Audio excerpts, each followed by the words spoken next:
Le souffle du moteur, l'écho du cœur. « Je peux m'en sortir tout seul », dit le gamin, couvert de cambouis, devant la Rolls-Royce. Le millionnaire Patrice Dubois éclata de rire, suivi par ses amis. Ils ignoraient que ce garçon cachait un secret qui allait tout bouleverser.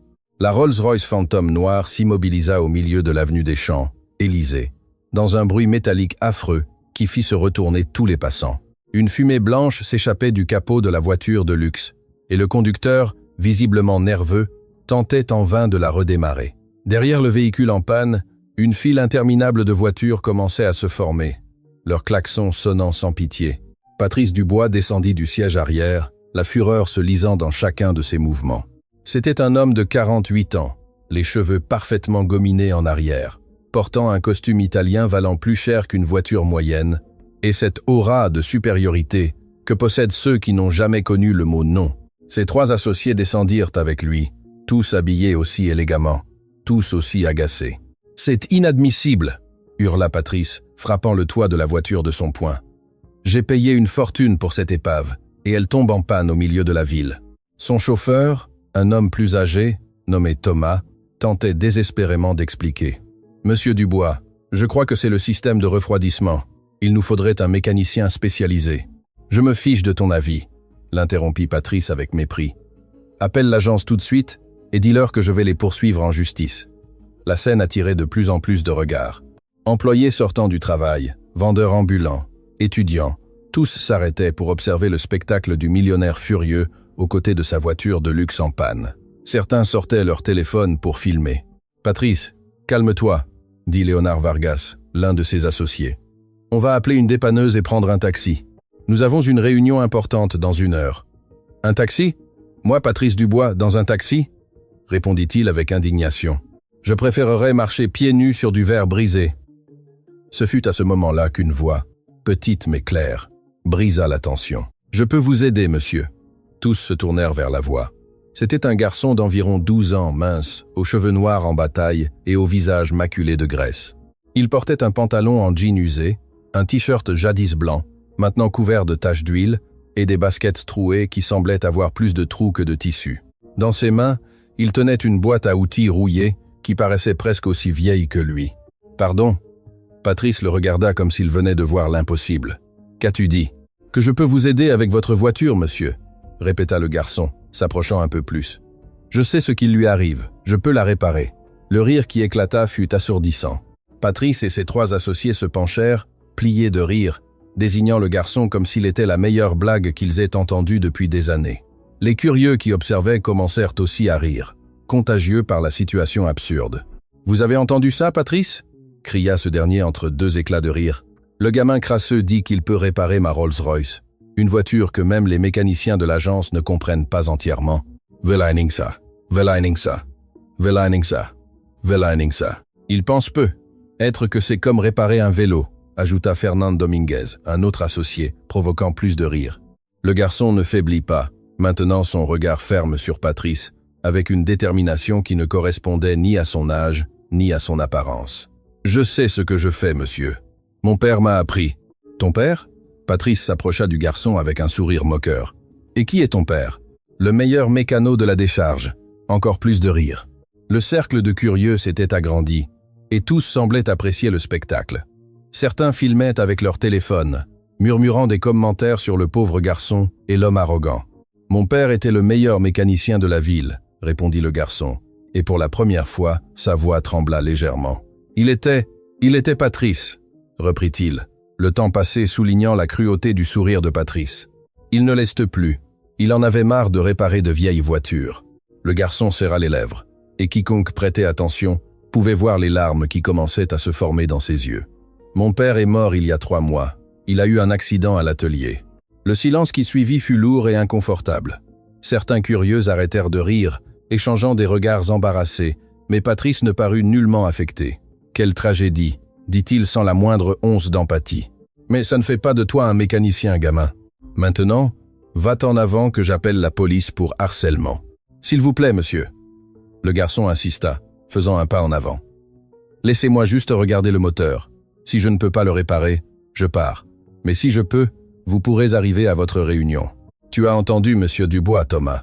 intervint le chauffeur d'un ton plus aimable. « Il vaut mieux que tu partes, mon garçon. » Mais quelque chose dans le regard du garçon arrêta Patrice.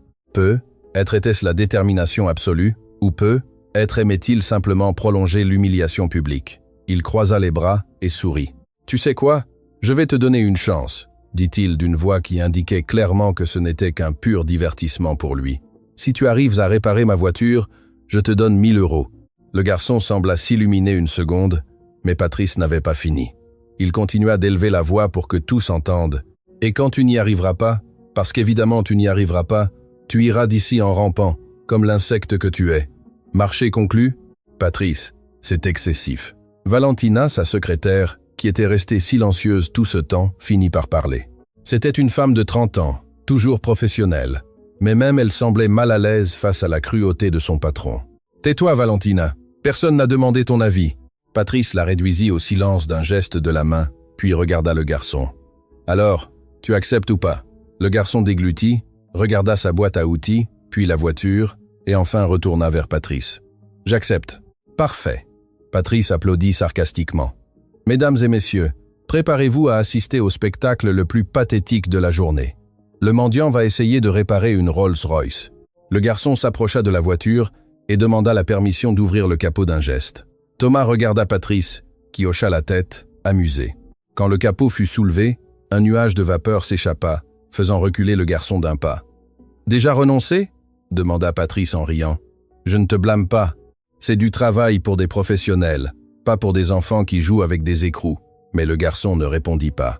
Il s'approcha du moteur, ignorant la chaleur qui en émanait, et commença à examiner chaque composant avec une concentration absolue. Ses yeux bougeaient rapidement, suivant des lignes de câbles, vérifiant des durites, observant des connexions.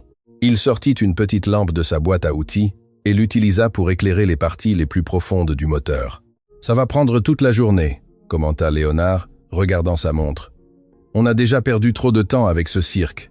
In train and so, doesn't be, in doesn't, and yeah, and you speak so. » « Patience, » répondit Patrice, visiblement amusé. « Je veux voir exactement combien de temps il lui faudra pour admettre qu'il ne peut pas. » Le garçon travaillait en silence, indifférent aux commentaires et aux rires.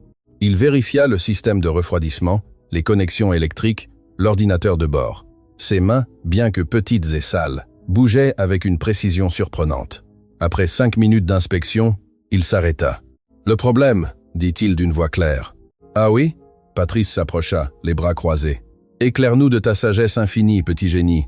Le capteur de température du liquide de refroidissement est défectueux, » expliqua le garçon en pointant une pièce spécifique. « Il envoie des lectures incorrectes à l'ordinateur, ce qui fait surchauffer le moteur.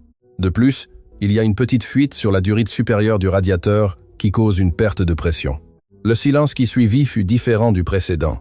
Il n'était plus inconfortable, mais empreint de surprise. Même Patrice sembla perdre son sourire une seconde. « N'importe qui peut inventer des diagnostics techniques, » reprit-il rapidement. « Mais le réparer, c'est une autre histoire. »« Je peux le réparer, » insista le garçon. « J'ai besoin de 20 minutes. »« Je te donne 10 minutes, » répondit cruellement Patrice. Et l'horloge tourne. Le garçon ne perdit pas de temps à discuter. Il ouvrit sa boîte à outils et en sortit des pinces, des tournevis, du ruban isolant et d'autres outils qui semblaient avoir vu des jours meilleurs. Il se mit au travail avec une rapidité et une efficacité qui laissèrent plus d'un spectateur bouche bée. Il débrancha d'abord le capteur défectueux avec des mouvements précis, puis en sortit un de rechange de sa boîte, clairement conservé d'un travail antérieur. Il l'installa soigneusement, s'assurant que chaque connexion était parfaite. Ensuite, il s'attaqua à la durite avec la fuite, coupa la section endommagée avec un petit couteau et utilisa un raccord d'urgence qu'il scella avec des colliers métalliques. « 5 minutes, » annonça Patrice, regardant sa montre de luxe. « C'est plus divertissant que je ne le pensais. » Le garçon travaillait, transpirant, ses mains tremblant légèrement, non pas de nervosité mais d'effort. Il revérifia toutes les connexions 2 fois. Il ajouta du liquide de refroidissement d'une bouteille qu'il sortit de sa boîte et finalement referma le capot. « C'est bon !» dit-il en s'essuyant le front avec le dos de la main, laissant une autre tache de graisse. « C'est bon ?» Patrice s'approcha de la voiture. « Tu es en train de me dire que ma Rolls-Royce à plusieurs millions d'euros est prête après qu'un gamin crasseux l'ait touchée avec ses outils rouillés. »« Essayez !» répondit le garçon avec une confiance qui fit murmurer plusieurs curieux entre eux. Patrice regarda Thomas. Démarrez-la. Le chauffeur monta dans la voiture, inséra la clé et tourna. Pendant une seconde, rien ne se passa et Patrice commença à sourire de triomphe. Mais alors, le moteur s'anima d'un ronronnement parfait, doux et puissant, exactement comme devait sonner une Rolls-Royce. Pas de fumée, pas de bruits étranges, rien. Elle fonctionnait parfaitement. La foule rassemblée éclata en applaudissements et en cris d'admiration. Le garçon avait réussi l'impossible. Patrice Dubois resta paralysé, regardant sa voiture comme s'il la voyait pour la première fois. Son expression passa de la surprise à la confusion, puis à quelque chose qui ressemblait dangereusement à de la honte, bien qu'il ne l'admettrait jamais. « Non, ce n'est pas possible », murmura Léonard. « Le gamin l'a vraiment fait. »« Incroyable », ajouta Fernande incrédule.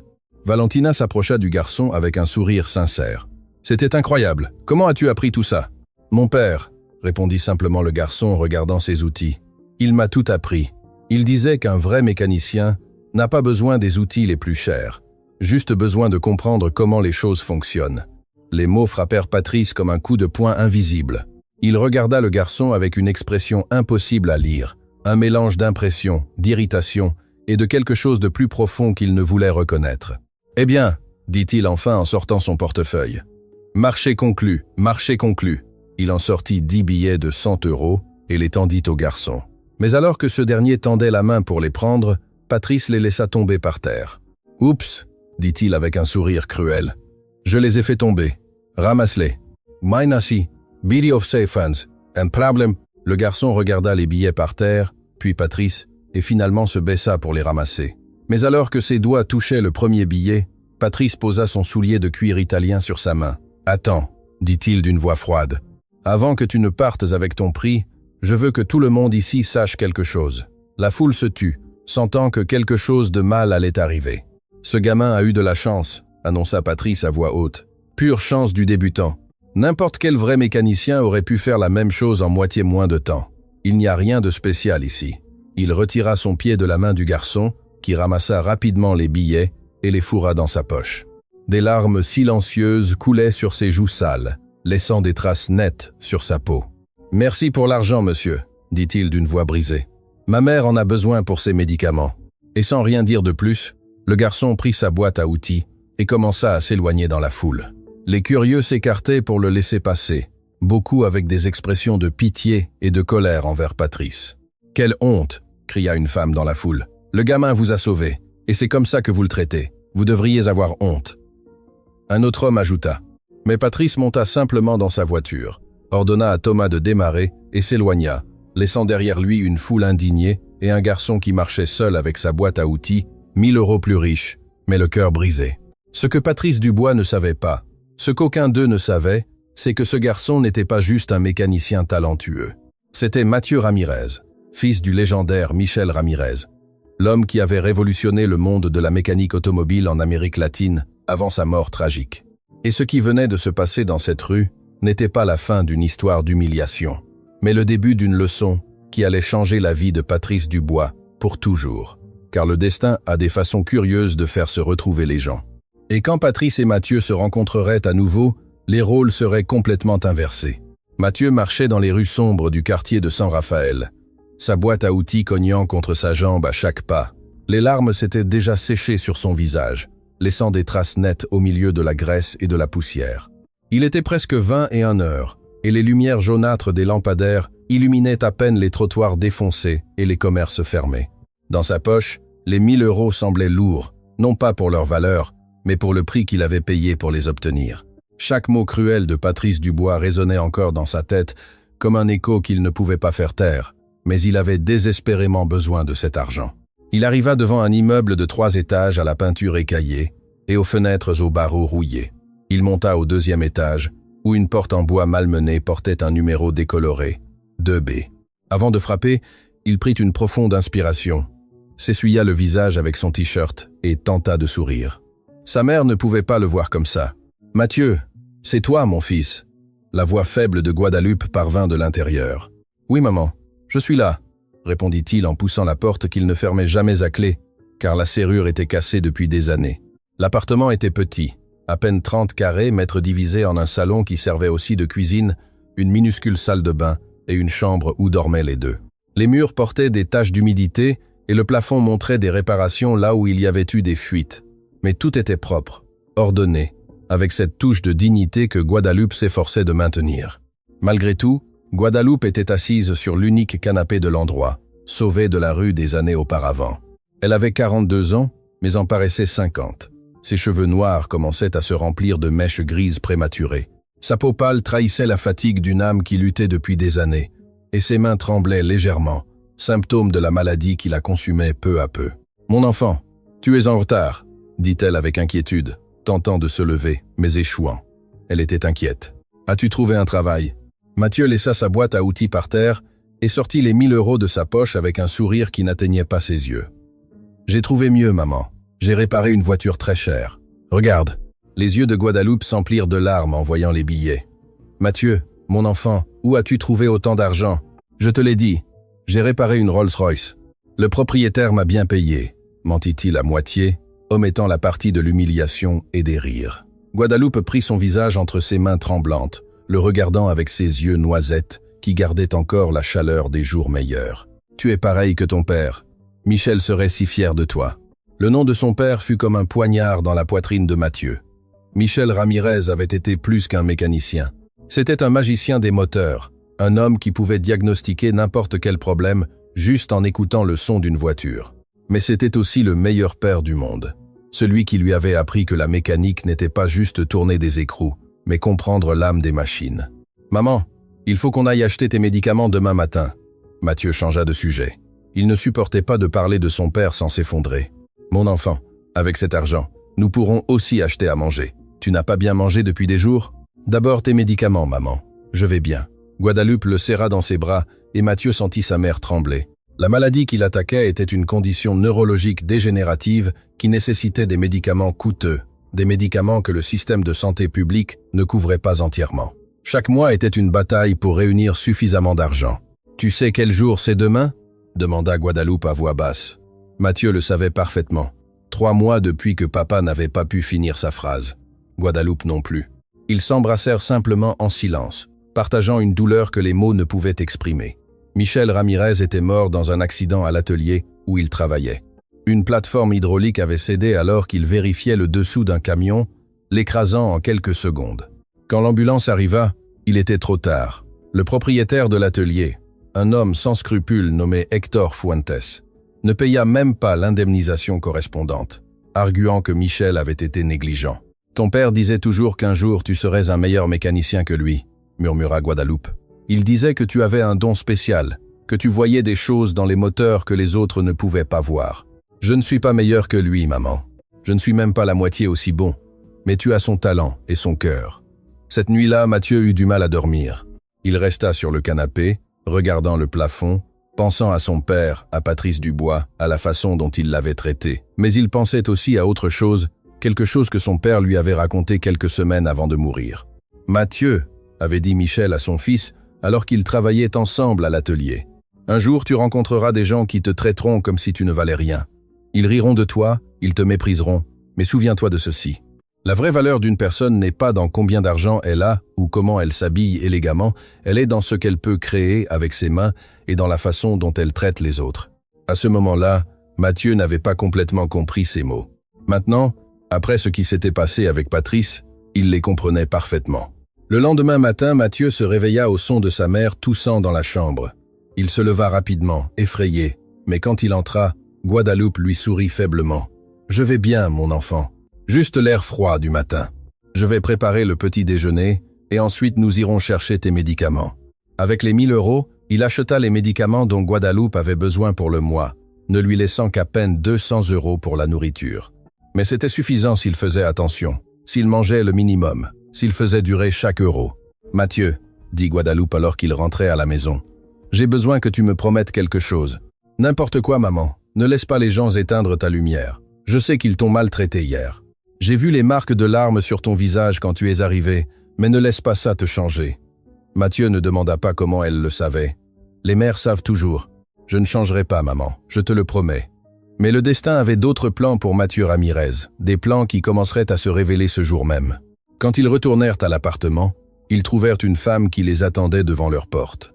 Elle était élégante, environ 30 ans, vêtue d'un tailleur d'affaires professionnel mais accessible. Mathieu l'a reconnue immédiatement. C'était Valentina, la secrétaire de Patrice Dubois. « Matteo Ramirez, n'est-ce pas ?» demanda-t-elle avec un sourire aimable. « Oui. Que faites-vous ici ?»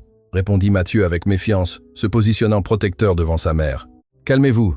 Je ne viens pas causer de problème. Au contraire. » Valentina sortit une carte de visite de son sac à main. « Je m'appelle Valentina Mendoza. Je travaille pour Monsieur Dubois. Hier, après ce qui s'est passé, j'ai fait quelques recherches sur vous. »« Pourquoi faire ?»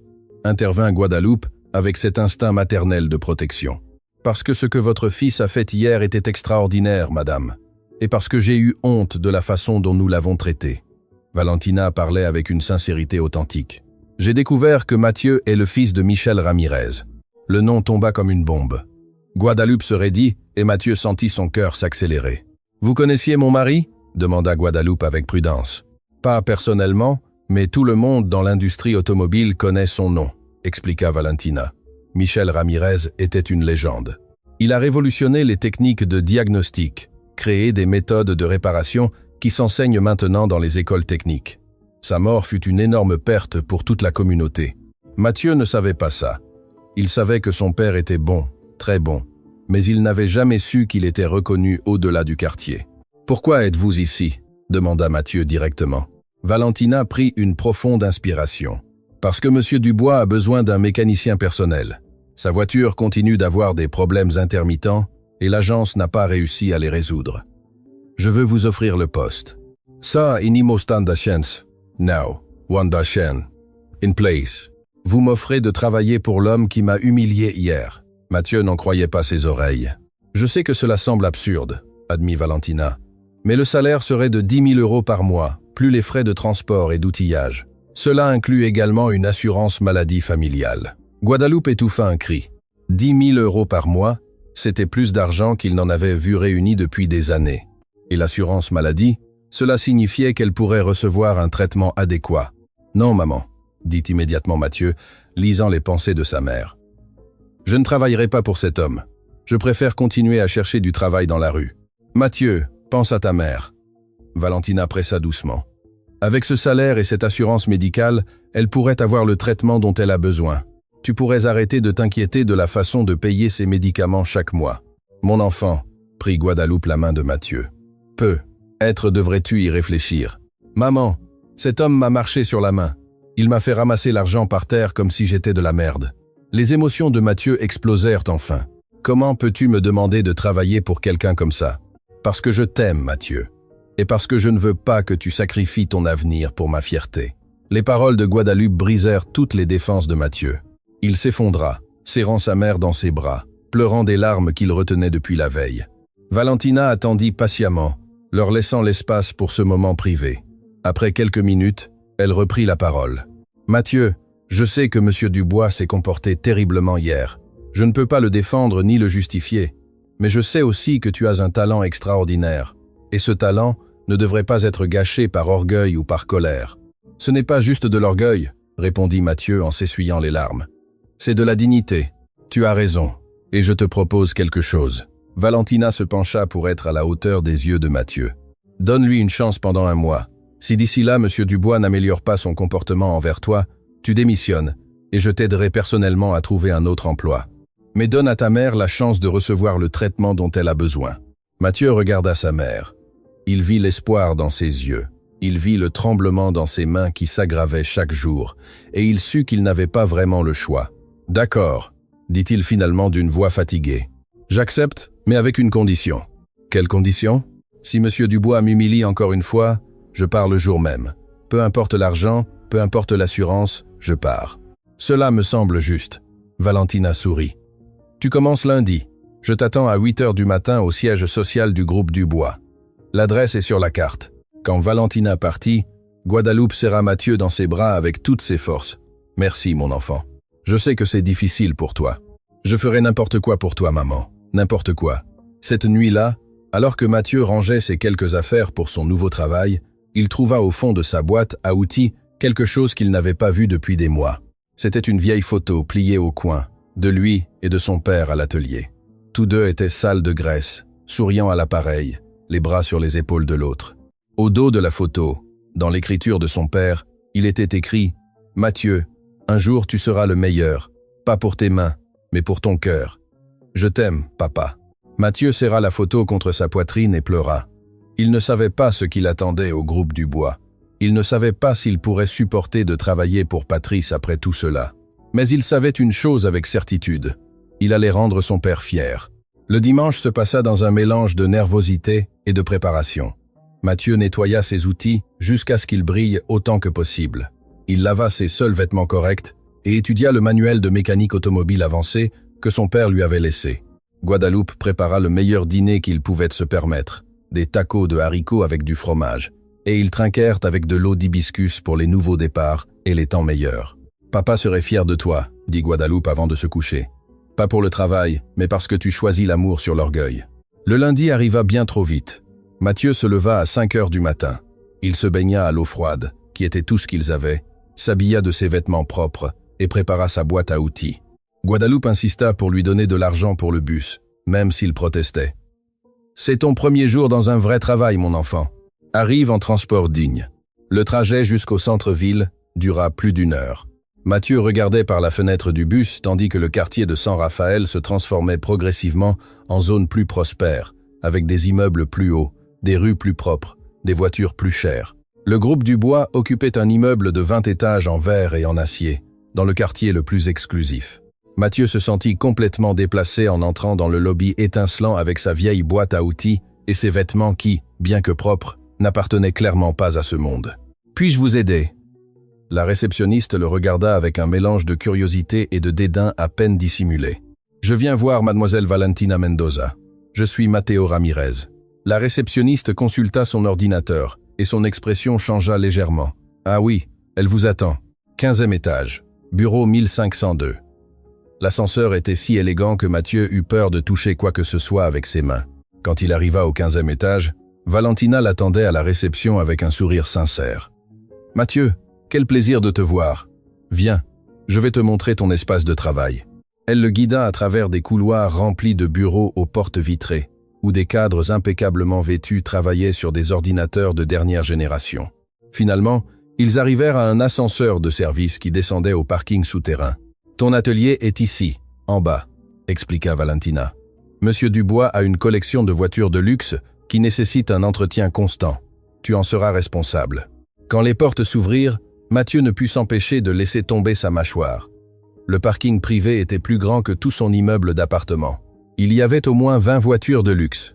Ferrari, Lamborghini, Bentley, Porsche et, bien sûr, la Rolls-Royce qu'il avait réparée. Toutes celles-ci sont à Monsieur Dubois.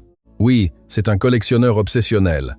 Valentina le conduisit dans un coin du parking où un atelier mécanique complet avait été installé. C'est ton espace de travail. J'ai fait venir des outils professionnels, des équipements de diagnostic, tout ce dont tu as besoin. Mathieu marcha dans l'atelier comme s'il était dans un rêve. Il y avait des outils qu'il n'avait vus que dans des magazines, des équipements de diagnostic informatisés de pointe, des ponts élévateurs professionnels. C'était le paradis pour tout mécanicien. Tout ça est pour moi? C'est pour l'entretien des voitures de Monsieur Dubois. Mais oui, c'est toi qui vas l'utiliser. Valentina sourit à sa réaction. Y a-t-il autre chose? Elle lui remit une enveloppe. Mathieu l'ouvrit et y trouva une carte d'identité avec sa photo, un nouvel uniforme de mécanicien avec son nom brodé et une carte de débit. La carte contient ton premier paiement d'avance. Monsieur Dubois a pensé que tu aurais besoin d'argent pour le transport et les repas pendant que tu t'installes. Mathieu regarda la carte, puis Valentina, confus. Monsieur Dubois a fait ça? Oui, je sais que cela semble étrange après la façon dont il t'a traité, mais bon, peut être qu'il te donne une chance de te racheter. Ou peut être qu'il a juste besoin de quelqu'un pour s'occuper de ses voitures chères, répondit Mathieu avec une pointe d'amertume. Valentina ne put contester cela. Peut être, mais en tout cas, voici ton opportunité, utilise-la bien. Quand est-ce que je rencontre Monsieur Dubois? Il arrivera dans 1 heure. Pour l'instant, familiarise-toi avec l'espace. Quand Valentina partit, Mathieu resta seul au milieu de l'atelier le plus équipé qu'il ait jamais vu. Il sortit la photo de lui et de son père de sa poche et la plaça sur une petite étagère. « Papa », murmura-t-il, « je ne sais pas si je fais la bonne chose, mais je le fais pour maman et je te promets que je serai le meilleur mécanicien, peu importe qui me méprise. » Despicam, Stasov, Blasa, Blasa. Viloka. 1 heure plus tard, Il entendit le son indubitable de la Rolls-Royce entrant dans le parking. Le moteur ronronnait parfaitement, exactement comme Mathieu l'avait laissé quelques jours auparavant. La voiture s'arrêta devant l'atelier et Patrice Dubois en descendit avec son élégance caractéristique. Il portait un autre costume cher, des lunettes de soleil foncé et avait cette expression de supériorité qu'il connaissait déjà trop bien. Leurs regards se croisèrent et pendant un instant, aucun d'eux ne dit rien. L'air semblait chargé de tension, de souvenirs d'humiliation, d'orgueil blessé et d'arrogance intacte. Finalement, Patrice prit la parole. « Alors, tu as accepté de travailler pour moi. »« J'ai accepté de travailler pour votre entreprise, » corrigea Mathieu. « Pas pour vous. » Un éclair de surprise traversa le visage de Patrice. « Je vois que tu as du caractère. Bien, tu en auras besoin. Dainese, Nuvaf, Ndama, Mia, Dama, Ndama. Est-ce tout ce que vous avez à me dire? Qu'est-ce que vous voulez d'autre que je dise? Que je vous fais une faveur en vous donnant ce travail. Des excuses seraient bienvenues. » Patrice enleva ses lunettes et regarda Mathieu droit dans les yeux. « Je ne m'excuse pas pour avoir dit la vérité. Hier, tu as eu de la chance. Aujourd'hui, dans un environnement professionnel, nous allons voir si tu es vraiment aussi bon que tu le crois. Makes loan, accessed. Maaf. Je ne crois pas être bon, répondit Mathieu avec fermeté. Je sais que je le suis. Mon père m'a bien enseigné. Ton père est mort, dit Patrice avec une cruauté calculée. Et les morts ne peuvent pas t'aider ici. Les mots furent comme de l'acide sur une plaie ouverte. Mathieu serra les poings, sentant la rage monter en lui, mais il se rappela les paroles de sa mère. Il se rappela les médicaments dont elle avait besoin et prit une profonde inspiration. « Vous avez raison, » dit-il d'une voix contrôlée. « Mon père est mort, mais il m'a laissé quelque chose que l'argent ne peut acheter. La connaissance, l'habileté et la dignité. Quelque chose que vous n'avez clairement jamais eu. » Pour la première fois, Patrice Dubois fut sans voix. Personne, absolument personne ne lui avait jamais parlé ainsi, et encore moins un enfant de 12 ans. « Fais attention à la façon dont tu me parles, » dit-il finalement d'une voix basse et dangereuse. « Ou alors quoi? Vous allez m'humilier à nouveau? Vous allez laisser tomber mon paiement par terre pour que je le ramasse ?» Mathieu fit un pas en avant sans peur. « Vous avez déjà fait le pire que vous pouviez faire. Vous n'avez plus de pouvoir sur moi. » Patrice ouvrit la bouche pour répondre mais s'arrêta. Il y avait quelque chose dans les yeux de ce garçon. Une détermination de fer. Une force intérieure qui le mettait mal à l'aise d'une manière qu'il ne comprenait pas. « Commence avec la Ferrari, » dit-il finalement, pointant une voiture rouge brillante. « Elle a un bruit étrange dans le moteur.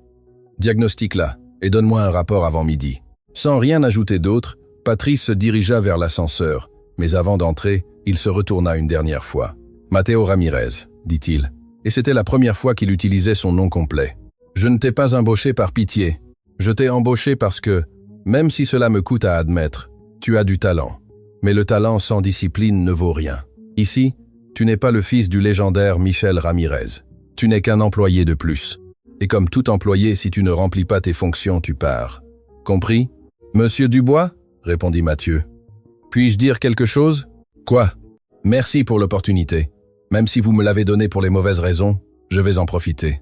Patrice hocha brièvement la tête et entra dans l'ascenseur. Quand il fut parti, Mathieu se tourna vers la Ferrari, ressentant un mélange d'excitation et de nervosité. C'était son premier vrai travail dans un atelier professionnel. Et bien qu'il déteste l'admettre, Patrice avait raison sur un point. Ici, peu importait qui avait été son père, ce qui importait, c'était qui il était. « Papa » murmura-t-il en regardant la photo sur l'étagère. « Donne-moi de la force !» Et sur ces mots, Matteo Ramirez commença sa première journée au groupe Dubois, sans savoir que cette décision allait non seulement changer sa vie, mais aussi celle de l'homme qui l'avait humilié. Car parfois, les personnes qui nous blessent le plus finissent par être celles qui nous font le plus apprendre. Et le véritable voyage ne faisait que commencer. Mathieu s'approcha de la Ferrari 488 GTB avec un mélange d'admiration et de détermination. La voiture était un chef-d'œuvre d'ingénierie italienne, rouge vif comme le sang, avec des lignes aérodynamiques qui semblaient coupées par le vent. Elle valait plus de 500 000 €, probablement plus d'argent que Mathieu ne verrait jamais de sa vie. Il ouvrit le capot avec une révérence prudente et se retrouva face à un moteur V8 biturbo qui était la perfection mécanique pure. Mais il y avait quelque chose, un son subtil qui ne devrait pas exister. Il l'avait entendu quand Patrice avait garé la voiture, un tic-tic-tic presque imperceptible venant de la zone de distribution. Il brancha l'équipement de diagnostic informatisé, quelque chose qu'il n'avait jamais utilisé auparavant, mais qu'il avait étudié dans les manuels de son père. L'écran s'illumina de codes et de graphiques qui, pour la plupart, seraient des hiéroglyphes. Mais pour Mathieu, c'était un langage clair. Capteur d'arbres à cam rapportant des lectures irrégulières, marmonna-t-il pour lui-même, prenant des notes dans un vieux cahier qu'il avait apporté de chez lui. Mais le capteur est bon, le problème est plus profond. Il travailla pendant 3 heures sans interruption, démontant des couvercles, vérifiant des tendeurs, inspectant la chaîne de distribution. Ses mains bougeaient avec la précision que son père lui avait enseignée, chaque mouvement calculé, chaque pièce traitée avec le respect qu'elle méritait.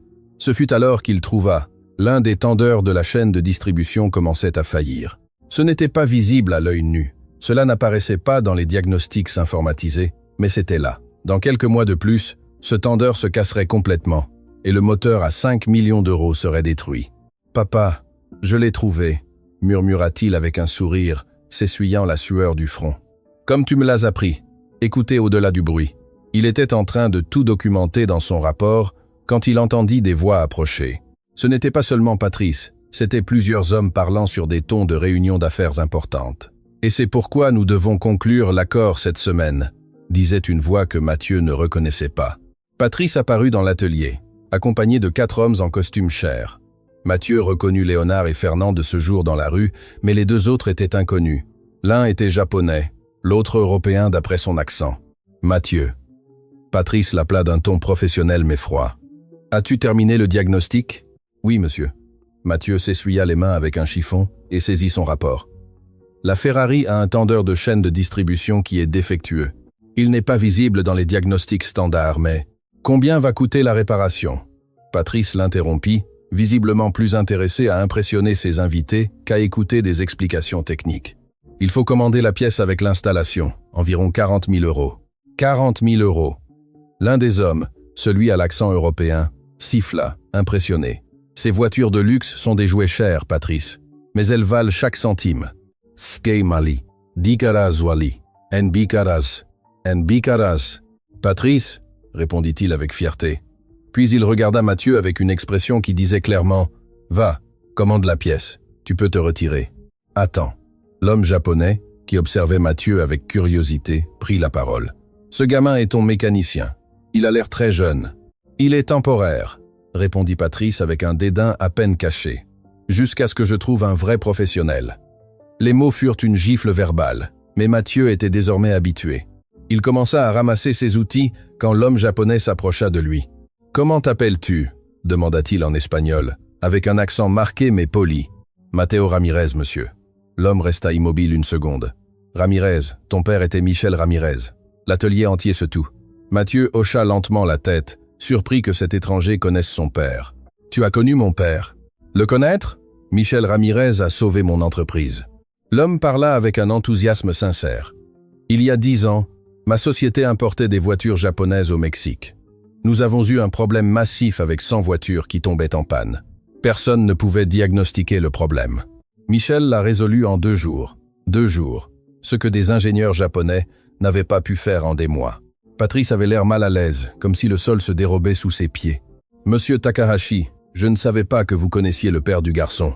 Michel Ramirez était un génie. » Takahashi continua, ignorant Patrice. « Il m'a appris que la mécanique n'est pas seulement de la science, c'est de l'art. C'est comprendre l'âme des machines. » Il se tourna vers Mathieu. « Ton père t'a appris.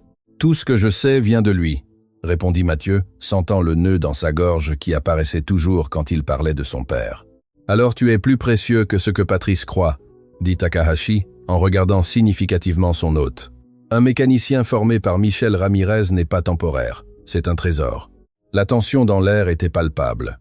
Patrice n'appréciait clairement pas que l'un de ses invités importants défende le gamin qu'il avait embauché plus par obligation que par respect. « Eh bien, Matteo a du potentiel, » tenta Patrice de reprendre le contrôle de la situation. « C'est pourquoi je lui ai donné cette chance. »« Vous me l'avez donné cette chance ?»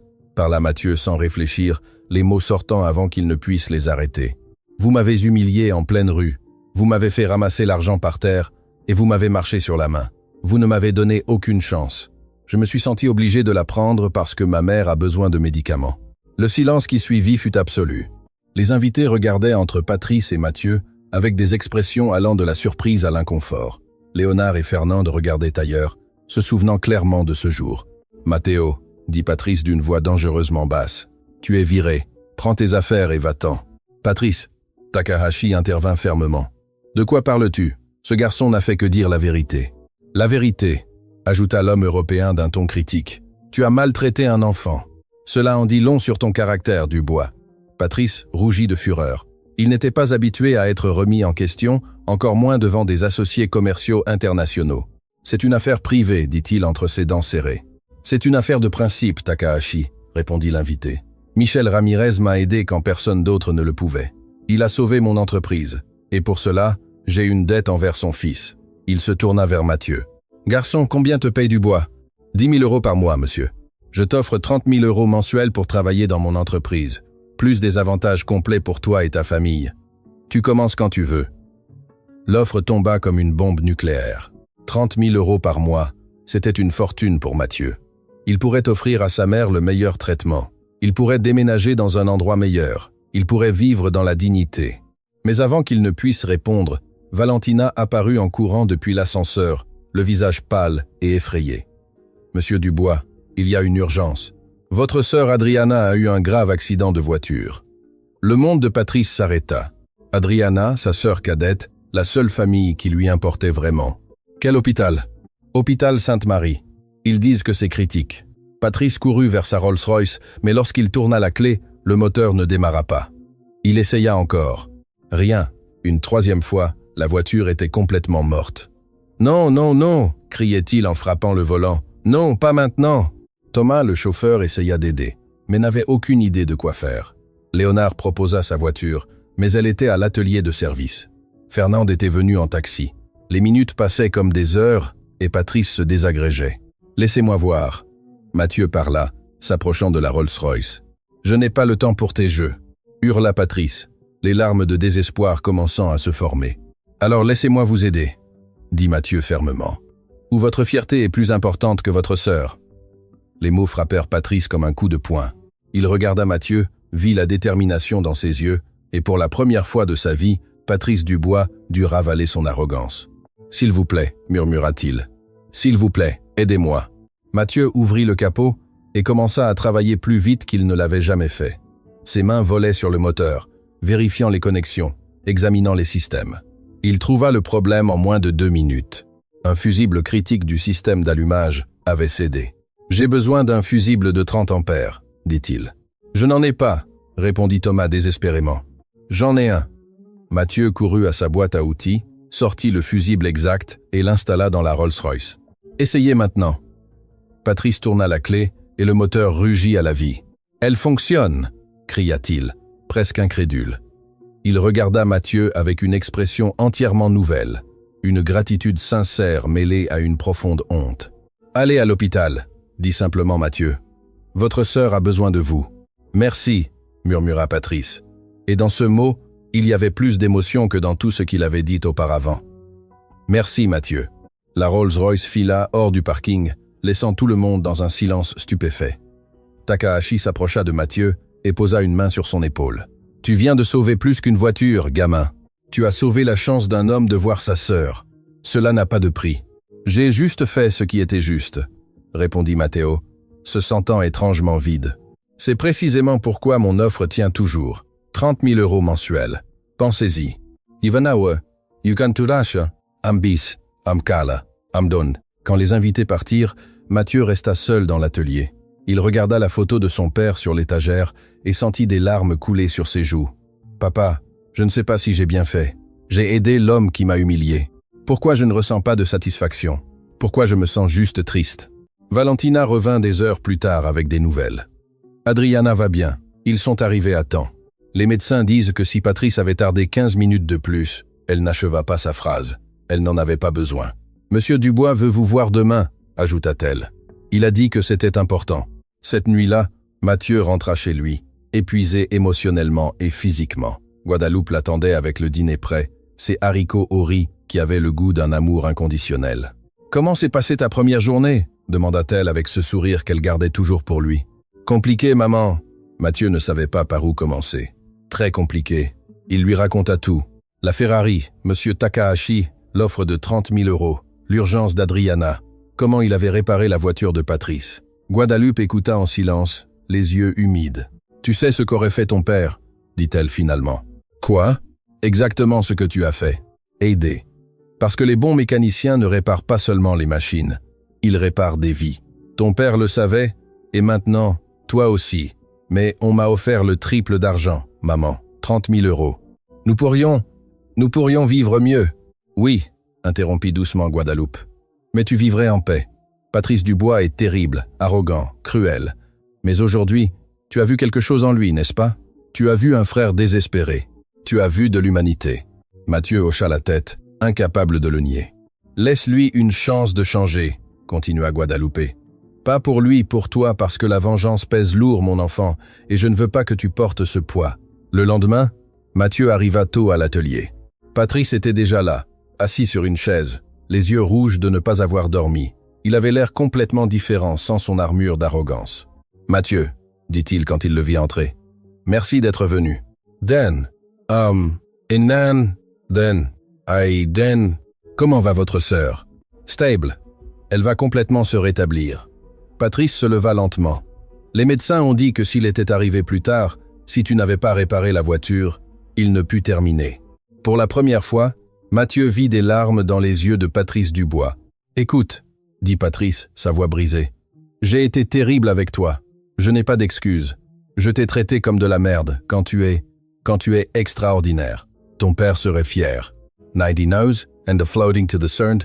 Mon père m'a appris à aider sans rien attendre en retour, » répondit Mathieu. « C'est pourquoi j'ai aidé hier. »« Je sais. Et c'est pourquoi... » Patrice prit une profonde inspiration. « C'est pourquoi je veux m'excuser. Vraiment. Pas seulement avec des mots, mais avec des actions. Qu'entendez-vous par là? Je veux que tu restes, pas comme employé temporaire, mais comme chef de la mécanique de toute ma collection. 25 000 € mensuels, une assurance médicale complète pour ta famille, et je payerai personnellement le traitement spécialisé de ta mère dans une clinique privée. » Mathieu en resta bouche bée. C'était presque autant que l'offre de Takahashi, mais avec quelque chose en plus, l'opportunité de voir si les gens pouvaient vraiment changer. « Pourquoi faites-vous cela ?» demanda-t-il, avec une méfiance justifiée. « Parce qu'hier, j'ai réalisé quelque chose. » Patrice essuya les larmes sans honte. « J'ai des millions d'euros, des voitures de luxe, des entreprises dans 3 pays. Mais quand ma sœur était mourante, tout cela ne valait rien. La seule chose qui importait était d'arriver à temps. Et un enfant de 12 ans que j'avais humilié m'a donné cette chance. » Il s'assit à nouveau, se couvrant le visage de ses mains. « J'ai été un monstre, Mathieu, avec mes employés, avec ma famille, avec toi. Mais cette nuit, assis à cet hôpital, j'ai vu ma sœur connectée à des machines et je me suis demandé, et si je finis comme ça, qui viendrait me rendre visite? Qui s'en soucierait? Votre famille viendrait? Demanda Mathieu à voix basse. Ma sœur, oui, mais tu sais ce qu'elle m'a dit quand elle s'est réveillée. Patrice, arrête d'être un idiot ou je te jure que je ne te parle plus. Ce furent ses premiers mots. Malgré tout, Mathieu ne put s'empêcher de sourire un peu. J'accepte votre offre, dit-il finalement, mais avec une condition, n'importe laquelle.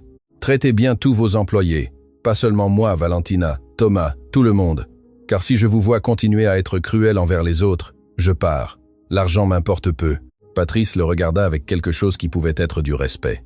Marché conclu, il lui tendit la main. Et cette fois, quand Mathieu la serra, il n'y avait ni moquerie ni cruauté, seulement 2 personnes parvenant à un accord. Une chose de plus, Patrice, ajouta-t-il. Comment saviez-vous exactement quel fusible c'était? Dans l'obscurité de la panique, sans outil de diagnostic, Mathieu sourit en se souvenant. Mon père disait que les bons mécaniciens écoutent le silence. La Rolls-Royce ne faisait aucun bruit quand vous tourniez la clé. Cela signifiait un problème électrique avant le moteur, et le fusible d'allumage est toujours le premier à céder en cas de stress. Ton père était sage. Il l'était. Mathieu sentit le nœud familier dans sa gorge. Et j'espère qu'un jour je serai aussi bon que lui. Tu l'es déjà, crois-moi, tu l'es déjà, Patrice. Ce jour marqua un changement dans le groupe Dubois. Patrice commença à traiter ses employés différemment. Pas parfaitement, mais mieux. Et Mathieu devint plus qu'un mécanicien. Il devint un rappel vivant que la vraie richesse n'est pas dans ce que l'on a, mais dans qui l'on est.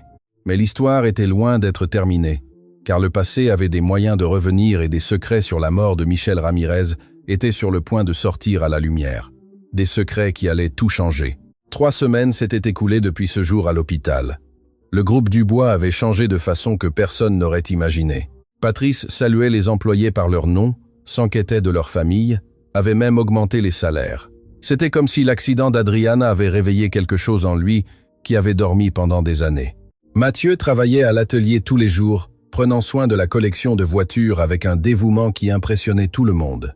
Guadalupe avait commencé son traitement dans la clinique privée, et les médecins étaient étonnés de la rapidité avec laquelle elle répondait. Pour la première fois depuis des années, Mathieu sentait que les choses allaient bien, mais ce matin-là, tout allait changer.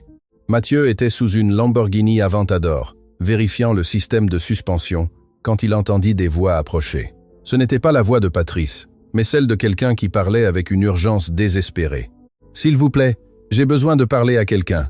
C'est à propos de Michel Ramirez. » Mathieu sortit en roulant dessous la voiture si vite qu'il se cogna la tête contre l'aile. Devant lui se tenait un homme d'environ 50 ans, mince, vêtu de vêtements de travail sales et d'un visage marqué par des années de travail acharné. Ses mains tremblaient alors qu'il tenait une casquette usée. « Qu'a-t-il dit à propos de mon père ?» demanda Mathieu, en se levant d'un bond. L'homme le regarda avec des yeux pleins de larmes. « Tu es le fils de Michel, Mathieu ?»« Oui, c'est moi.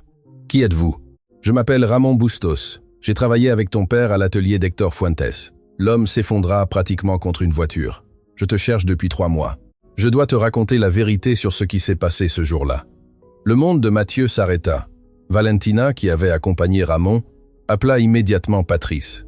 En 5 minutes, ils étaient tous réunis dans le bureau privé. Mathieu, Ramon, Patrice, Valentina et Thomas, qui avaient insisté pour être présents car il avait connu Michel. « Raconte-nous tout », dit Patrice d'une voix sérieuse, s'asseyant à côté de Mathieu dans un geste protecteur qui surprit tout le monde. Ramon prit une profonde inspiration, s'essuyant les larmes. Le jour où Michel est mort, ce n'était pas un accident. Les mots tombèrent comme une bombe. Mathieu se leva si vite qu'il renversa sa chaise. « Que dites-vous ? La plateforme hydraulique n'est pas tombée toute seule, » continua Ramon d'une voix brisée. « Hector Fuentes l'a sabotée. Il a coupé les câbles de sécurité et désactivé les alarmes. »« Pourquoi ?» demanda Patrice, sa voix pleine de rage contenue. « Pourquoi quelqu'un ferait ça ? Parce que Michel avait découvert quelque chose. » Ramon sortit une enveloppe froissée de sa veste. « Hector volait des pièces des voitures que nous réparions et les remplaçait par des pièces falsifiées. Il gagnait des millions avec ce business. Michel avait trouvé les preuves et l'avait menacé de le dénoncer. Mathieu sentit ses jambes ne plus le soutenir. Patrice dut l'aider à se rasseoir. « Mon père a été assassiné. Hector avait tout planifié. » Ramon sortit des documents de l'enveloppe. « J'étais là. J'ai vu Hector vérifier la plateforme avant que Michel n'arrive. J'ai vu comment il s'est assuré que personne d'autre ne soit prêt quand ton père s'est glissé sous le camion. »« Et pourquoi n'avez-vous rien dit ?»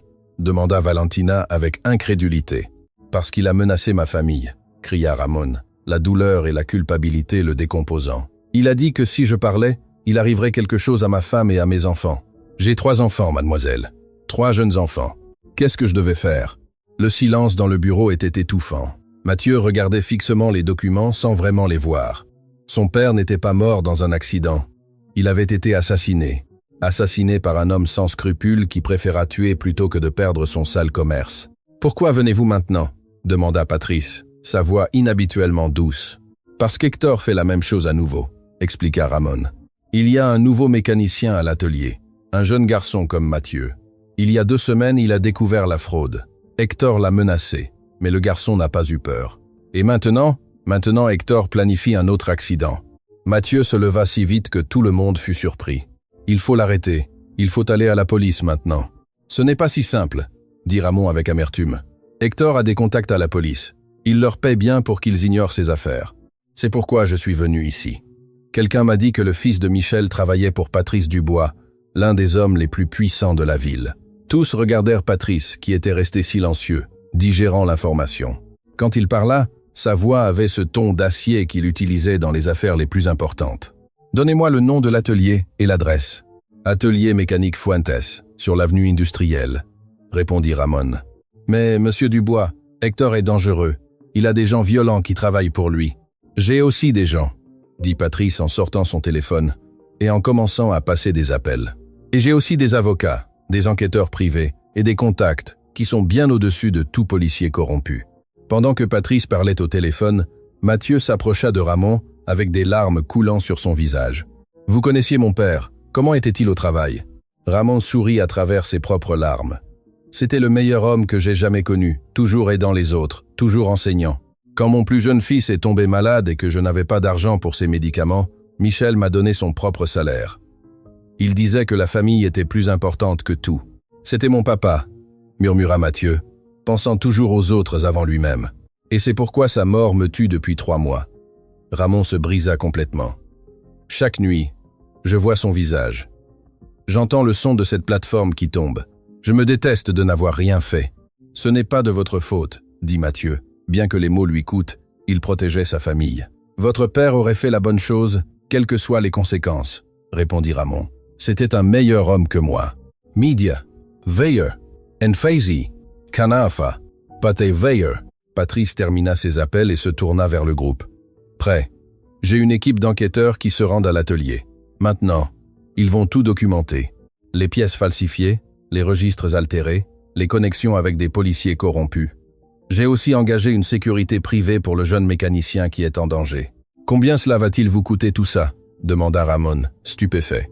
Je m'en fiche, répondit Patrice fermement. Michel Ramirez a indirectement sauvé la vie de ma sœur en apprenant tout à son fils. Je lui dois ça. Il se tourna vers Mathieu, posant une main sur son épaule. Et je dois beaucoup plus à ce jeune homme qui m'a appris que l'argent sans humanité ne vaut rien. Takandora, Ifuandis, Dizisiandra Kandora. 2 heures plus tard, l'équipe d'enquêteurs appela avec des nouvelles. Ils avaient tout trouvé, un entrepôt rempli de pièces automobiles falsifiées, des documents prouvant des années de fraude, des preuves de corruption de policiers. Mais le plus important, ils avaient trouvé le rapport de maintenance original de la plateforme hydraulique, celui qui prouvait qu'Hector avait saboté l'équipement. On l'a, Patrice, annonça-t-il. Le procureur général est un ami.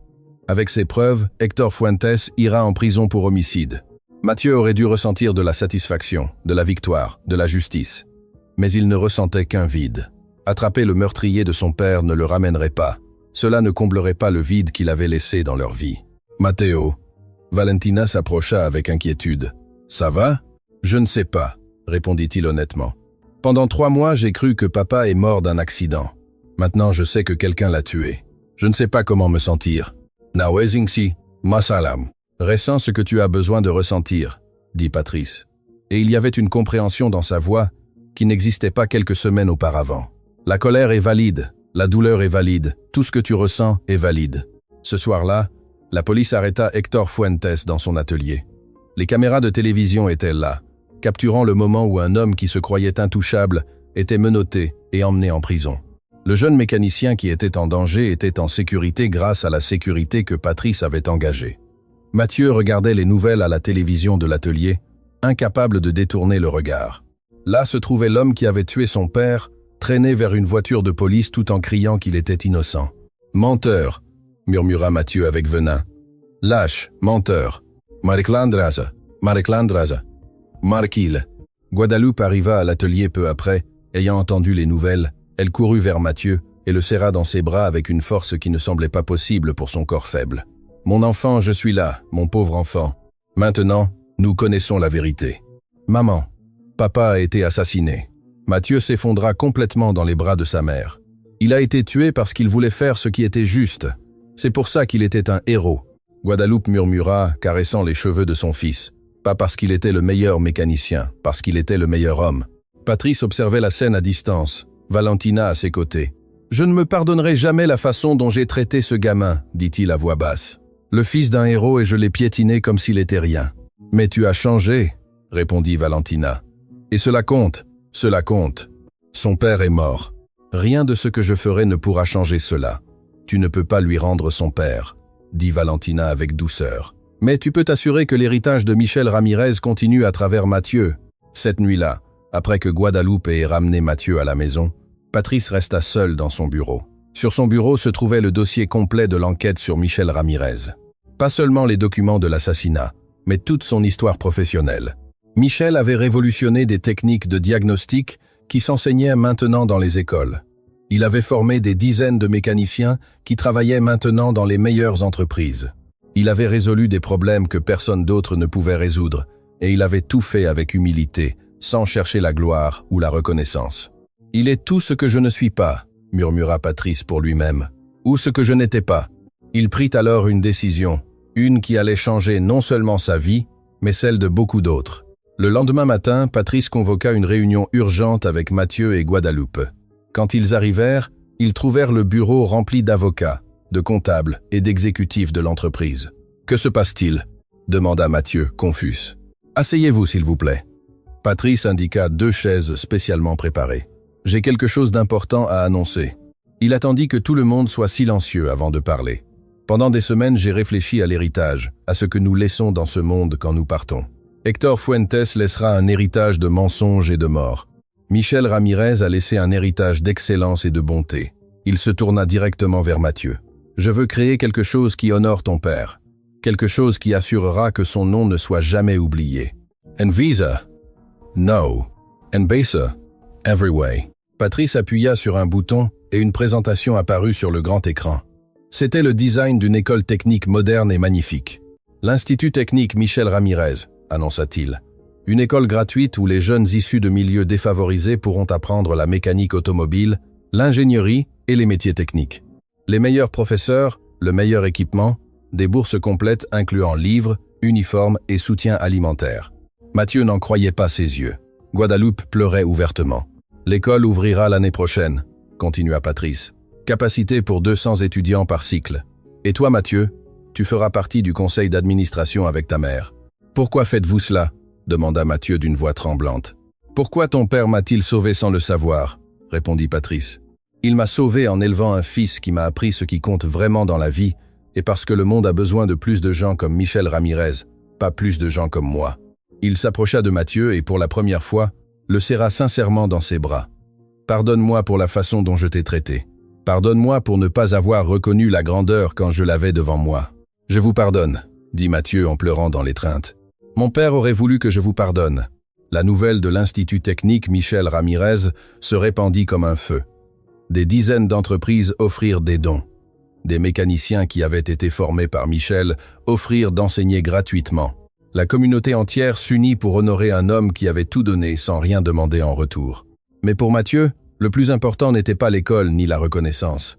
C'était de savoir que son père n'était pas mort en vain, que sa lutte pour faire ce qui était juste, bien que lui ait coûté la vie, avait planté des graines, qui maintenant poussaient de manière qu'il n'aurait jamais imaginée.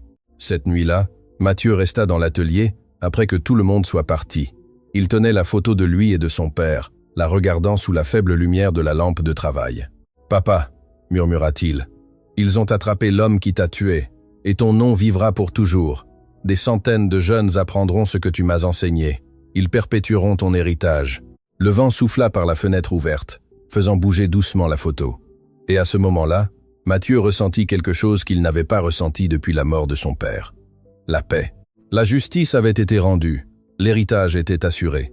Et Mathieu savait que même si son père n'était plus physiquement là, il vivrait pour toujours dans chaque moteur réparé, dans chaque étudiant enseigné, dans chaque vie touchée par son exemple. Michel Ramirez avait été assassiné, mais son esprit était indestructible et c'était la plus grande victoire de toutes. Le soleil du matin entrait par les fenêtres de l'Institut technique Michel Ramirez, illuminant des ateliers équipés de la technologie la plus avancée. 4 ans s'étaient écoulés depuis ce jour où Patrice avait annoncé la création de l'école. 4 ans de construction, de planification et finalement 2 ans de fonctionnement qui avaient changé des centaines de vies. Mathieu Ramirez, maintenant âgé de 16 ans, marchait dans les couloirs avec un dossier sous le bras. Il n'était plus le garçon mince et effrayé qui réparait des voitures dans la rue. Il était devenu un jeune homme sûr de lui, avec le même regard déterminé que son père, mais avec une maturité qui venait d'avoir affronté et surmonté les épreuves les plus dures de la vie. Professeur Matteo, l'appela une voix juvénile depuis l'un des ateliers. C'était un étudiant de 15 ans nommé Gabriel, avec un uniforme impeccable et les mains tachées de graisse. Le moteur de la Volkswagen fait toujours ce bruit étrange. Pouvez-vous m'aider, Matteo ? Il sourit. Bien qu'il soit techniquement trop jeune pour être professeur officiel, les étudiants l'appelaient ainsi par respect. Il était instructeur, assistant, mentor et exemple vivant que les rêves pouvaient se réaliser, peu importe d'où l'on venait. Allons le voir ensemble. Mathieu entra dans l'atelier où Gabriel travaillait. As-tu déjà vérifié le système de distribution ? Oui, mais je ne trouve rien. Mathieu se pencha sur le moteur, écoutant attentivement ce son, ce tic-tic-tic familier. Ferme les yeux, Gabriel. Ne regarde pas. Écoute.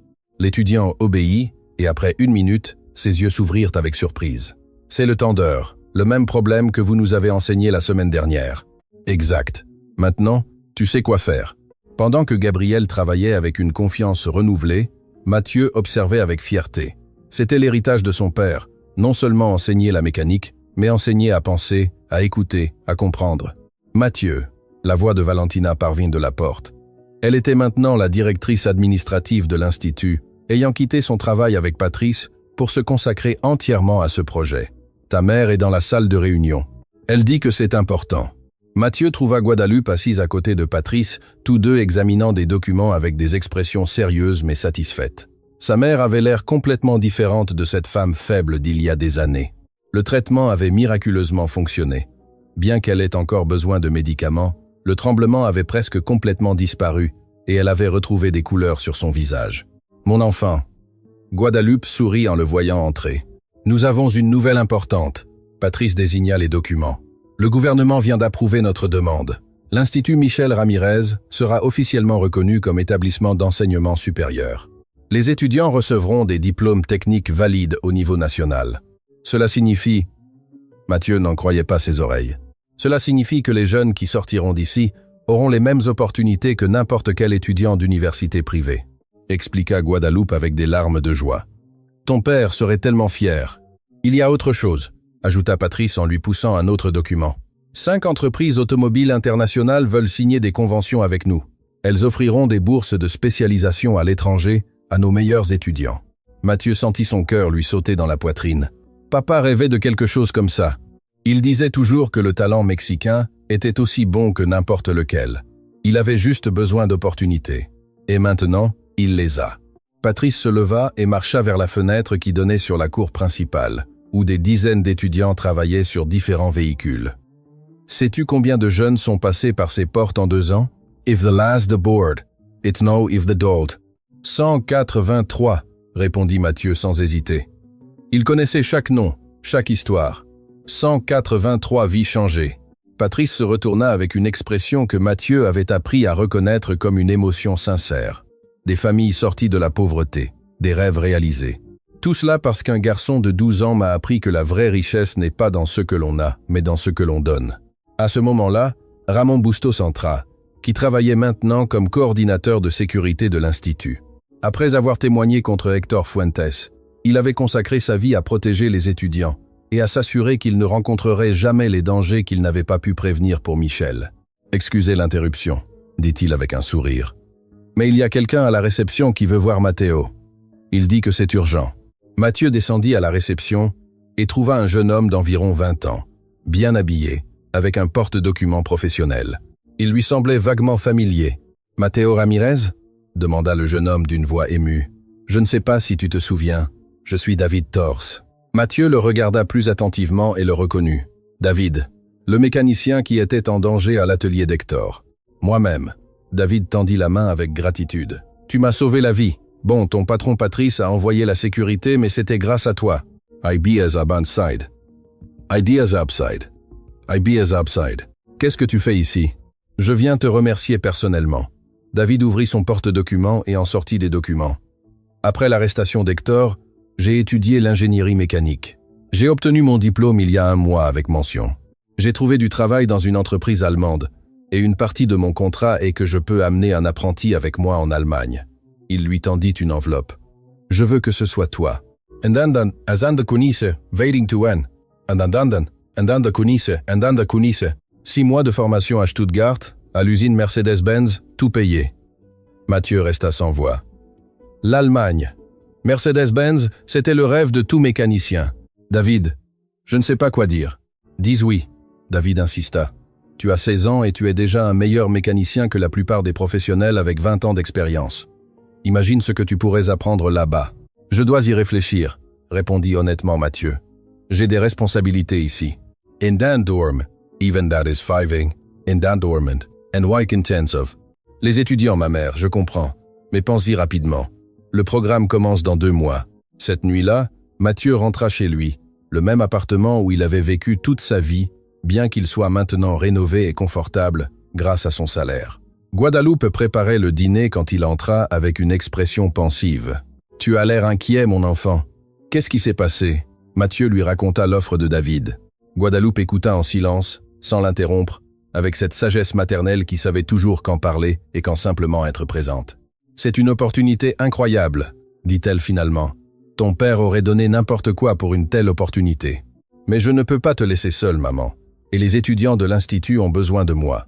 Matteo, depuis que tu as 12 ans, tu t'occupes de moi, tu travailles, tu te sacrifies. Tu n'as jamais été égoïste un seul jour. Maintenant, c'est le moment de penser à toi. Mais rien, elle l'interrompit doucement. Je vais bien. Le traitement fonctionne. J'ai des économies. Et Valentina vient me voir chaque semaine. Les étudiants ont d'excellents autres instructeurs et 6 mois. Ce n'est pas pour toujours. Tu penses vraiment que je devrais y aller? Je crois que ton père te pousse du ciel pour que tu acceptes. Guadeloupe sourit avec des larmes dans les yeux. Il a toujours voulu que tu voies le monde, que tu apprennes tout ce que tu pouvais. Ne laisse pas la peur t'arrêter. Le lendemain, Mathieu chercha Patrice dans son bureau du groupe du Bois. L'immeuble était toujours impressionnant, mais maintenant Mathieu marchait dans ses couloirs avec confiance, salué par des employés qui le connaissaient et le respectaient. Mathieu. Patrice le reçut avec une étreinte, quelque chose qui était devenu une habitude entre eux. Qu'est-ce qui t'amène ici? Mathieu lui raconta l'offre d'Allemagne et ses doutes. Patrice écouta attentivement, hochant la tête de temps en temps. Tu sais ce qui est le plus difficile dans le mentorat? Demanda Patrice, quand Mathieu eut terminé. C'est de laisser partir les gens que l'on aime, sachant qu'ils ont besoin de voler par eux-mêmes. You can tell the vary. Alors, pensez-vous que je devrais y aller? Je crois que tu as peur d'être heureux, répondit Patrice avec une honnêteté brutale qu'il avait appris à utiliser avec amour. Pendant 4 ans, tu t'es occupé des autres, ta mère, les étudiants, même moi, quand j'avais besoin d'apprendre à être une meilleure personne. Maintenant, quelqu'un t'offre de prendre soin de toi, et cela te fait peur. Les mots frappèrent Mathieu, car ils étaient vrais. Ton père a donné sa vie pour faire ce qui était juste, continua Patrice. Ne laisse pas son sacrifice être vain en vivant dans la peur. Vis pleinement, apprends tout, deviens le meilleur, puis reviens et partage cette connaissance. Et si quelque chose arrive à ma mère pendant que je suis parti, alors je serai là, dit Patrice fermement. Je te donne ma parole. Je prendrai soin de Guadeloupe comme si c'était ma propre mère, et s'il y a une urgence, je te ramène avec mon jet privé. Mathieu sentit le poids des années de responsabilité commencer à se soulever de ses épaules. Ferais-tu vraiment ça, Mathieu? Il y a 4 ans, un garçon m'a sauvé la vie de ma sœur alors que je ne méritais pas son aide. Depuis, j'essaie d'être digne de cet acte de gentillesse. Te laisser partir et accomplir tes rêves est le moins que je puisse faire. Une semaine plus tard, l'Institut organisa une assemblée spéciale. Tous les étudiants, professeurs et personnels étaient réunis dans l'auditorium principal. Mathieu monta sur scène avec nervosité, regardant les visages des personnes qui étaient devenues sa famille élargie. « J'ai une annonce à faire », commença sa voix amplifiée par les haut-parleurs. « J'ai reçu une opportunité d'étudier en Allemagne pendant 6 mois. » Un murmure parcourut l'auditorium. Gabriel, son étudiant préféré, avait l'air particulièrement consterné. « Je sais que certains d'entre vous sont inquiets », continua Mathieu. « Moi aussi, mais j'ai réalisé quelque chose d'important. Mon père disait toujours que le savoir ne vaut que s'il est partagé. Si je vais en Allemagne, ce n'est pas pour vous laisser. C'est pour apporter de nouvelles techniques, de nouvelles idées, pour rendre cet institut encore meilleur. » Les étudiants commencèrent à applaudir, lentement d'abord, puis plus fort. « De plus, sourit Mathieu, 6 mois passeront vite, et quand je reviendrai, nous mettrons en œuvre tout ce que j'aurai appris. Nous ferons en sorte que l'Institut Michel Ramirez soit reconnu non seulement au Mexique, mais dans le monde entier. » L'ovation fut assourdissante. Gabriel se leva et cria « Quand tu reviens, enseigne-moi tout, professeur Matteo. » D'autres étudiants se joignirent à lui. « Apporte la technologie allemande. Apprends des meilleurs. Fais briller le nom de ton père en Europe. » Cette nuit-là, Matteo alla au cimetière où reposait Michel. La tombe avait maintenant une belle pierre tombale en marbre commandée par Patrice avec les mots « Michel Ramirez, mécanicien, maître, héros ». Son héritage vit dans chaque moteur réparé et chaque vie changée. Mathieu s'agenouilla devant la tombe, déposant des fleurs fraîches. « Papa, je vais faire quelque chose qui me fait très peur. Je vais aller en Allemagne pour étudier. Je sais que tu as toujours voulu que je voie le monde, que j'apprenne des meilleurs. » Le vent souffla doucement, faisant bouger les feuilles des arbres voisins. Guadeloupe va bien. L'Institut grandit. Patrice n'est plus l'homme qu'il était. Tout se passe comme tu l'aurais voulu. Mathieu sentit des larmes couler sur son visage. Mais tu me manques toujours autant chaque jour. Il y a encore des moments où j'ai besoin de tes conseils, de ta voix, de ton étreinte.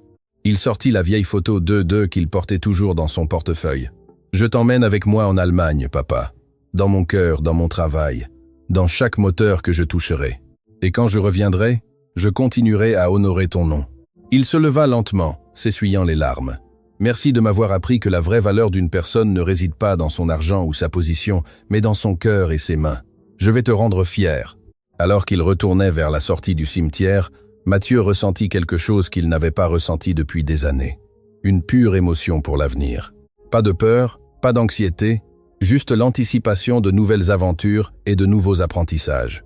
2 mois passèrent dans un tourbillon de préparatifs, de passeports, de visas, d'adieux, de dernière classe à l'Institut.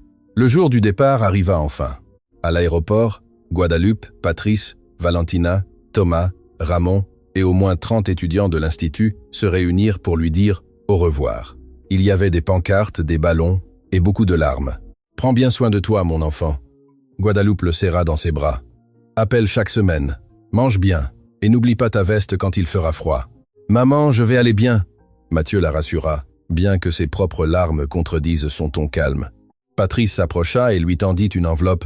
« Quelque chose pour les dépenses supplémentaires. Ne discute pas. Accepte juste. »« Patrice, tu as déjà tout payé, et je continuerai à tout payer dont tu auras besoin. » L'interrompit Patrice. « Tu es comme le fils que je n'ai jamais eu, Mathieu. Laisse-moi faire ça. » Ils s'embrassèrent. 2 personnes qui avaient commencé comme ennemies et étaient devenues une famille.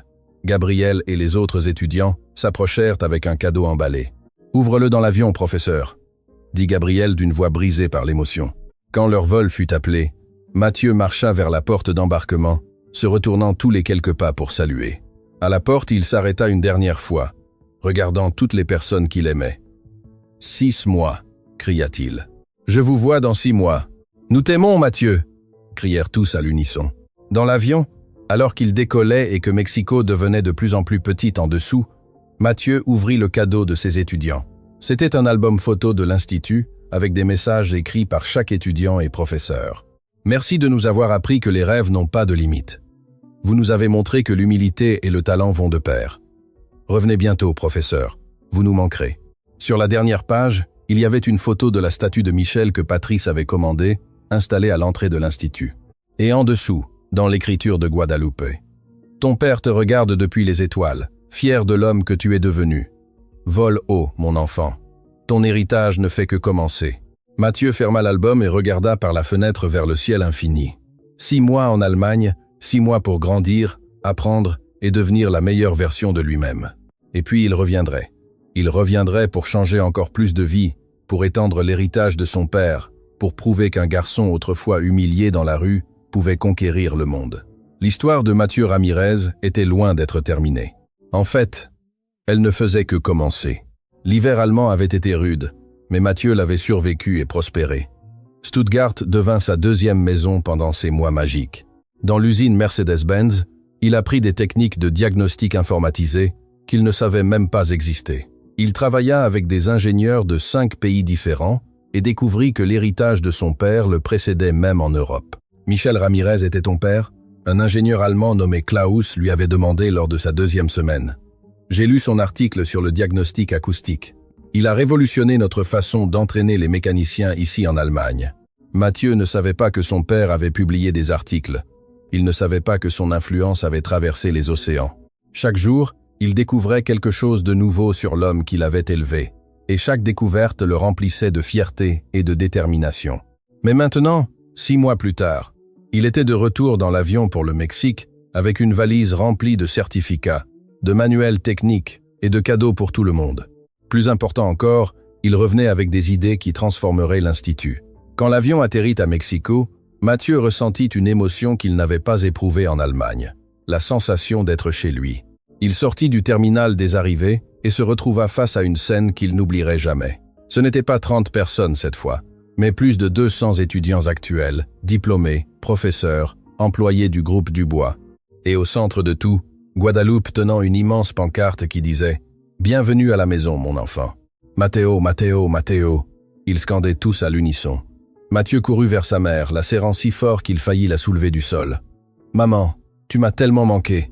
Et toi à moi, mon enfant. Mais regarde ce que tu as accompli. » Guadalupe désigna la foule. « Tout le monde est venu te chercher. Tout le monde t'aime. » Patrice s'approcha. l'air plus jeune et plus heureux que Mathieu ne l'avait jamais vu. « Bienvenue, mon enfant. Comment était l'Allemagne ? » « Incroyable. J'ai tellement de choses à vous raconter, tellement d'idées. »« Je sais. » Patricio sourit mystérieusement. « C'est pourquoi nous avons organisé quelque chose de spécial pour demain. Une conférence à l'Institut. Nous voulons que tu partages tout ce que tu as appris. » Le lendemain, l'auditorium de l'Institut était complètement plein. Pas seulement des étudiants, mais aussi des propriétaires d'ateliers mécaniques de toute la ville, des représentants d'entreprises automobiles, des journalistes et des autorités éducatives. Mathieu monta sur scène, le ventre plein de papillons. C'était une chose de travailler avec des étudiants un par un, et une autre chose de parler devant 300 personnes. Mais quand il vit sa mère au premier rang, lui souriant fièrement, il se rappela toutes les fois où elle avait été forte pour lui. « Bon après-midi à tous », commença-t-il, sa voix claire malgré le trac. « Il y a 6 mois, je suis monté dans un avion terrifié. Je n'avais jamais quitté le pays, je n'avais jamais été loin de ma famille, et je ne savais pas si je serais assez bon pour être chez Mercedes-Benz. » L'audience écoutait en silence absolu. « Mais j'ai découvert quelque chose d'important en Allemagne, » continua-t-il. « J'ai découvert que le savoir que mon père m'avait donné, les techniques que j'avais apprises dans les rues de cette ville, étaient aussi précieuses que n'importe quelle formation en Europe. La différence n'est pas où l'on apprend, mais combien de passion on y met. » Il projeta des images sur le grand écran derrière lui, des photos de l'usine Mercedes-Benz, de lui travaillant avec des ingénieurs allemands, de certificats et de reconnaissance. « En Allemagne, j'ai appris des techniques de diagnostic avancées, oui, mais je leur ai aussi appris quelque chose. Je leur ai enseigné la méthode de diagnostic acoustique de Michel Ramirez, mon père. Et vous savez quoi? Ils ont été tellement impressionnés qu'ils l'implémentent maintenant dans leur programme de formation. » Un murmure de fierté parcourut l'audience. Gabriel, assis au 3e rang, avait les larmes aux yeux. « Mais le plus important que j'ai appris, » Mathieu fit une pause, laissant ses mots résonner, « c'est qu'il n'importe pas d'où tu viens. Il n'importe pas si tu as commencé à réparer des voitures dans la rue ou si tu as étudié dans la meilleure université. Ce qui importe, c'est ton cœur, ta dédication et ta volonté de ne jamais cesser d'apprendre. » Il pointa les étudiants. « Beaucoup d'entre vous viennent de quartiers difficiles. Beaucoup ont des familles qui luttent pour survivre. Certains ont été méprisés, humiliés ou ignorés. J'ai vécu tout cela, mais je suis là pour vous dire que ces expériences ne vous définissent pas. Ce qui vous définit, c'est la façon dont vous y répondez. » L'émotion dans l'auditorium était palpable. Plusieurs étudiants pleuraient ouvertement. « Mon père a été assassiné pour avoir fait ce qui était juste. » Mathieu sentit sa propre voix se briser, mais il continua. « Il aurait été facile de devenir amer, plein de haine. Mais au lieu de cela, j'ai choisi d'honorer sa mémoire en étant le meilleur mécanicien, le meilleur professeur, la meilleure personne que je pouvais être. » Il pointa Patrice, qui était assis à côté de Guadeloupe. « Et cet homme-là, Patrice Dubois, m'a humilié de la pire des manières possibles quand nous nous sommes rencontrés. Il m'a fait ramasser l'argent par terre, il m'a traité comme de la merde. Mais vous savez ce que j'ai appris? Que les gens peuvent changer, que la rédemption est réelle, et que pardonner ne te rend pas faible, cela te rend libre. » Patrice essuya discrètement une larme, hochant la tête en signe de reconnaissance. « Alors mon message pour vous est le suivant. » Mathieu éleva la voix avec passion. « Ne laissez personne vous dire que vous ne pouvez pas. Ne laissez pas les circonstances vous définir. Et surtout, n'oubliez jamais que le savoir sans bonté est inutile, mais la bonté avec le savoir peut changer le monde. » L'ovation qui suivit fut assourdissante. Tout le monde se leva, applaudissant jusqu'à ce que leurs mains lui fassent mal. Gabriel courut sur scène et serra Mathieu dans ses bras, suivi par des dizaines d'autres étudiants. Après la conférence, un homme âgé s'approcha de Mathieu. Il portait un costume élégant et un porte-documents en cuir. « Monsieur Ramirez, mon nom est Eduardo Castellanos. Je suis le directeur de la Chambre nationale de l'industrie automobile. C'est un honneur, monsieur. » Mathieu lui serra la main. « L'honneur est pour moi. Votre présentation a été extraordinaire, et j'ai une proposition pour vous et pour cet institut. » Eduardo expliqua que la Chambre voulait créer un réseau national d'instituts techniques basé sur le modèle de l'Institut Michel Ramirez. Il voulait reproduire ce succès dans 10 villes différentes et voulait que Mathieu soit le directeur technique de tout le projet. « Il vous faudra voyager, former des instructeurs, concevoir des programmes, » expliqua Eduardo. « Mais vous changerez l'éducation technique dans tout le Mexique. » Mathieu regarda sa mère, qui hocha la tête avec un sourire. Il regarda Patrice, qui leva les pouces. Il regarda les étudiants qui l'entouraient, attendant sa réponse. « J'accepte, dit-il finalement, mais avec une condition. Le premier institut en dehors de Mexico doit ouvrir dans la ville où est né mon père. et il doit offrir des bourses complètes aux étudiants les plus pauvres. C'est fait. Eduardo tendit la main. Je crois que votre père serait très fier. Les semaines qui suivirent furent un tourbillon. Mathieu travaillait à la conception du programme pour les nouveaux instituts, à la formation des instructeurs, à donner des conférences, mais il prenait toujours du temps pour ses étudiants d'origine, en particulier pour Gabriel. « Professeur Matteo », dit Gabriel un jour alors qu'ils travaillaient ensemble sur un moteur. « Puis-je vous demander quelque chose de personnel ?»« Bien sûr, Gabriel. »« And Gansas, das when the Fenchen, dieses, and das Ascension, na, and dasas, and ascend, dasas, and das ascend. The Fenchent, et comment faites-vous pour ne pas être en colère contre le monde? Votre père est mort, il a été humilié, il a eu faim. J'ai vécu bien moins que vous, et parfois je ressens tellement de rage. » Matteo arrêta de travailler et regarda son étudiant. « La colère est normale, Gabriel. Moi aussi je l'ai ressentie, mais j'ai appris quelque chose d'important. La colère, c'est comme de l'acide. Elle endommage plus le récipient qui la contient que quoi que ce soit sur quoi elle se déverse. Alors, je l'ignore simplement. Je ne l'ignore pas. Je la transforme, » expliqua Mathieu. « Chaque fois que je ressens de la colère pour ce qui m'est arrivé, je la transforme en motivation pour aider quelqu'un d'autre. Chaque fois que je me souviens de l'humiliation, j'utilise ce souvenir pour m'assurer de ne jamais faire ressentir cela à quelqu'un d'autre. » Gabriel hocha lentement la tête, absorbant les paroles. « De plus, » sourit Mathieu, « la meilleure vengeance contre ceux qui te méprisent, c'est le succès. Pas le succès pour se vanter, mais le succès pour prouver qu'ils avaient tort. » 3 mois après son retour d'Allemagne, l'Institut célébra sa plus grande cérémonie de remise des diplômes à ce jour. 50 étudiants recevraient leurs diplômes, et tous avaient déjà des offres d'emploi qui les attendaient. Matteo était dans les coulisses quand Patrice s'approcha avec une expression sérieuse. « Matteo, je dois te dire quelque chose d'important. Qu'est-ce qui se passe? Adriana, ma sœur, va avoir un bébé, un garçon. Patrice, c'est merveilleux. » Mathieu le serra sincèrement dans ses bras. « Voulez-vous le nommer Michel ?» demanda Patrice d'une voix émue. « En l'honneur de ton père. Il dit que si ce jour-là, à l'hôpital, il était arrivé plus tard, ce bébé n'aurait jamais existé. Et tout cela a été possible, parce que tu as réparé ma voiture. » Mathieu sentit des larmes monter dans ses yeux. L'héritage de son père continuait de grandir de façon qu'il n'aurait jamais imaginée. « Y a-t-il autre chose ?» continua Patrice. « J'ai parlé à des avocats. Je veux adopter formellement Guadeloupe comme ma mère et toi comme mon fils, si vous êtes d'accord. » Mathieu resta sans voix. « Patrice, tu n'as pas à répondre maintenant, » dit Patrice rapidement. « Pense-y. Vous êtes ma famille de toute façon, mais j'aimerais que ce soit officiel. » Cette nuit-là, après la cérémonie de remise des diplômes, Mathieu alla au cimetière. La tombe de Michel était maintenant entourée de fleurs fraîches que les étudiants et les anciens élèves apportaient régulièrement. « Papa, » parla Mathieu dans l'obscurité, « cela fait 4 ans et demi que tu es parti, et il y a encore des jours où cela fait tellement mal que je ne peux pas respirer. Mais il y a aussi des jours remplis de tant de joie que je sens que mon cœur va exploser. » Il s'assit sur l'herbe près de la tombe. « Guadeloupe va bien. L'Institut grandit. Patrice n'est plus l'homme qu'il était. Tout se passe comme tu l'aurais voulu. » Mathieu sentit des larmes couler. « Mais tu me manques toujours autant chaque jour. Il y a encore des moments où j'ai besoin de tes conseils, de ta voix, de ton étreinte. You can style us like though. » Alantala. Il sortit la vieille photo d'eux qu'il portait toujours dans son portefeuille. « Je t'emmène avec moi en Allemagne, papa, dans mon cœur, dans mon travail, dans chaque moteur que je toucherai. Et quand je reviendrai, je continuerai à honorer ton nom. » Il se leva lentement, s'essuyant les larmes. « Merci de m'avoir appris que la vraie valeur d'une personne ne réside pas dans son argent ou sa position, mais dans son cœur et ses mains. Je vais te rendre fier. » Alors qu'il retournait vers la sortie du cimetière, Mathieu ressentit quelque chose qu'il n'avait pas ressenti depuis des années, une pure émotion pour l'avenir. Pas de peur, pas d'anxiété, juste l'anticipation de nouvelles aventures et de nouveaux apprentissages. 6 mois plus tard, lors d'une cérémonie privée, Patrice adopta officiellement Mathieu et Guadeloupe. Cela ne remplaçait pas Michel, mais élargissait la famille de manière à guérir de vieilles blessures. Et exactement 1 an après son retour d'Allemagne, Mathieu eut 18 ans. Le groupe Dubois organisa une grande fête à l'Institut avec les étudiants actuels, les diplômés, les professeurs et les leaders de l'industrie.